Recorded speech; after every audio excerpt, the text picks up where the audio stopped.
incursion. Oh,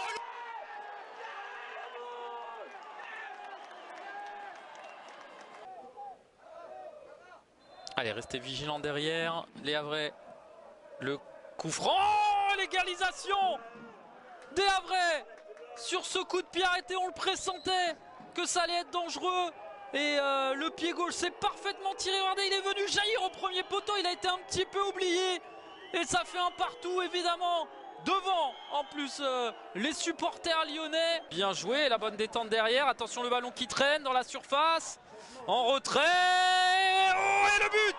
Le doublé pour Noah Mobougou et les Havrais qui prennent l'avantage sur cette action. Regardez, le ballon qui va revenir.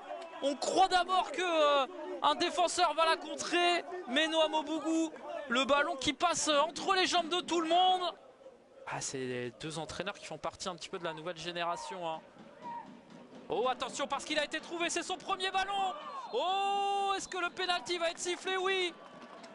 Quel coaching et quelle entrée en jeu de la part de Chahine Chetioui sur son premier ballon.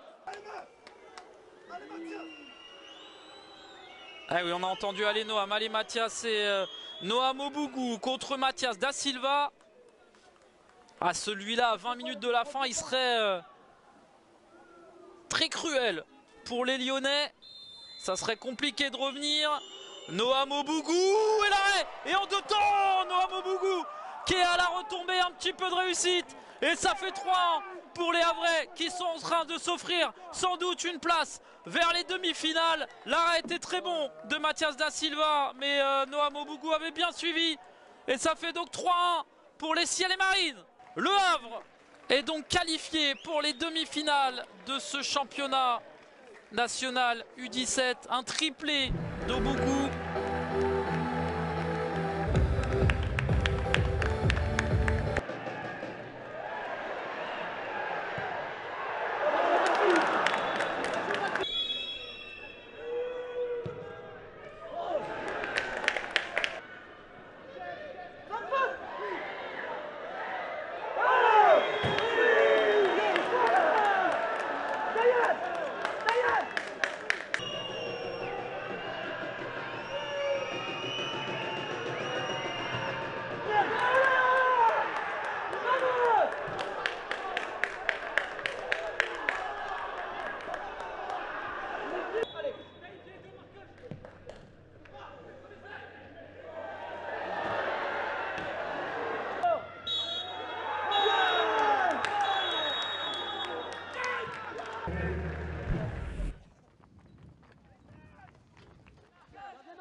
l'information comme je peux, mais le coup d'envoi est enfin donné. C'est parti. Attention, peut-être là le gardien qui est sorti. Dégagement de la défense angevine.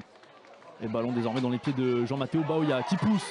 L'attaquant qui pousse et qui a vu l'appel directement de Justin Kalumba qui va partir dans ses Chérif Sediki dans la surface de réparation. La frappe de Sediki du pied gauche et le but. Le but du numéro 7 angevin, Chérif Sediki qui vient ouvrir le score dès la 3e minute de jeu. Et ballon récupéré de nouveau par les Angevins avec Baoya qui trouve sur le côté droit la montée de Boana. C'est pas sifflé de l'arbitre. Si, penalty. Antonin Frappron qui indique le point de penalty. Baoya déjà un garçon très expérimenté cette saison. Qui va se présenter face à Mouquet. La frappe contre-pied parfait. 2-0 pour le SCO d'Angers. Dès la 20e minute de jeu. C'est le numéro 9. Jean-Matteo Baoya. Pour l'attaquant prolifique et ses 17 buts cette saison au Paris Saint-Germain. Il est soutenu encore lui justement côté gauche. Qui remise la frappe et le but. Alors que justement on s'endormait un petit peu côté parisien. C'est Mayoulou là, le numéro 10. Qui vient inscrire ce but sur ce très beau travail d'Ilyes Sousni côté gauche. J'ai les lignes angevines. Le beau ballon là pour Ilyes Sousni qui se retourne parfaitement sur Mayoulou. Sur le côté droit il a vu Elanache. Elanache le centre un petit peu court. Et il y a main, dit l'arbitre. Penalty pour le Paris Saint-Germain après ce centre d'Elanache. Est-ce qu'Oumar Pona va pouvoir dégager ce ballon? C'est parti. Les petits pas, les Mina la frappe, le but. 2 buts partout entre le SCO d'Angers et le Paris Saint-Germain. Ça n'a inquiété personne. Et attention là, Mayoulou qui a fait tomber son adversaire direct. Mayoulou pour Ilyes Sousni dans la surface. La frappe d'Ilyes Sousni. 3-2 pour le Paris Saint-Germain. Est-ce qui d'autre que lui, Ilyes Sousni, auteur de 17 buts cette saison, pour remettre les pendules à l'heure. Le Paris Saint-Germain qui mène donc 3-2. Repoussé par un Parisien. Et c'est terminé. Les Lensois et des Troyens qui font leur entrée sur le stade. Allez, c'est Caïs qui va la donner. Ce ballon est beau. Ce ballon est beau. Par Salomon Kessi. Ah, c'était le but du break là, celui qui aurait pu quasiment mettre la tête dans un sac aux Troyens. Et derrière, tout de suite, et bien voilà. Voilà comment, dans la foulée, alors qu'on aurait pu mener 2-0, c'est Ibrahim Traoré qui permet aux Troyens de revenir à égalité. Ce match est lancé. On va tenter sa chance de loin peut-être chez Marceau. Joli mouvement. Oh, et derrière, grosse sortie. Oh, penalty. Oh, penalty sifflé là-dessus. Ça a été sifflé. Regardez, faites-vous votre idée chez vous. Est-ce qu'on touche la balle en premier? On va discuter avec l'homme en noir. Et on va laisser Nolan monter. Et tranquillement. 2-1. 2-1 pour Lens. C'est bien, quelle folie en l'espace de 10 minutes. Petite bouche. C'est très propre, très bien fait pour Matteo Escoufler. C'est du beau, c'est du magnifique avec ce 3e but de Ryan Fofana. Quel mouvement lensois, d'une limpidité. Oh, il va faire mal celui-là. Belle percée, très bien décalé ici chez Dizougi. Et derrière on va tenter la frappe, on oblige.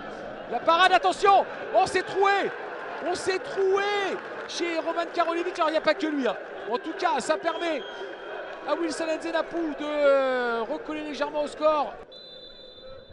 Ouais, c'est parti. Bien tiré. Bien tiré. Et Ibrahim Traoré qui redonne beaucoup d'espoir puisque là, Ibrahim Traoré 3 partout. C'est de la dinguerie. Sur un faux rythme. Pareil. Et là c'est pareil. C'est pas possible. C'est Diliwidi. Mais qu'est-ce que c'est que ce match? 4-3 maintenant pour les Lensois. Oh, les Troyens qui ont fait un cadeau là juste derrière. Et voilà, c'est fini. Match de folie ici à Bollaert pour ce quart de finale championnat national U19.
font leur entrée sur la pelouse du terrain Mamo Ouattara de ce stade Gramont, du stade d'entraînement du Montpellier Sporting Club. Vraiment l'un des Montpelliérains les plus visibles en première période sur son côté gauche.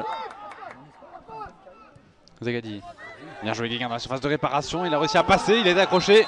Et le coup de sifflet de l'arbitre de la rencontre qui désigne le point de pénalty. Sur la première occasion, première opportunité, première entrée dans la surface de cette seconde période. Très bonne passe, il casse complètement les lignes de Zagadi. Guéguin qui est trouvé et il n'y a pas grand chose à dire pour Nathan Zézé. Zagadi face à Mabon. La course d'élan qui ralentit, le petit plat du pied. C'est tranquille, c'est au fond du filet à mi-hauteur. Mabon qui plonge du bon côté mais qui ne peut rien pour stopper ce ballon. C'est pour le gaucher, Mincarelli, c'est dans la surface de réparation, on cherche la tête de Junior Agna et le second ballon, la barre transversale. C'est pas terminé avec le capitaine Montpelliérain qui n'arrive pas à pousser ce ballon au fond du filet. Mais énorme opportunité là, et d'accrocher les séances de tir au but, voire plus parce qu'il reste du temps. Allez Mama, attention parce que là il s'est échappé, le 138, tout seul au second poteau, Azoisi qui catapulte ce ballon au fond du filet. Mabon qui a sauvé son équipe il y a moins de 30 secondes. Là il ne peut absolument rien en faire. Le missile de l'ailier gauche du Mèche SC qui termine dans la lucarne. En première, David va se cacher. Oh, bien joué, la petite déviation, le roue, le crochet inter-exter. Encore une fois dans la surface de réparation. Et le ballon qui atterrit au fond du filet suite à ce cafouillage là. Mafumbi qui ne maîtrise presque jamais ce ballon mais qui réussit à l'instinct de buteur à mettre ce ballon au fond. Et on peut dire que l'instinct de buteur, lui clairement il l'a.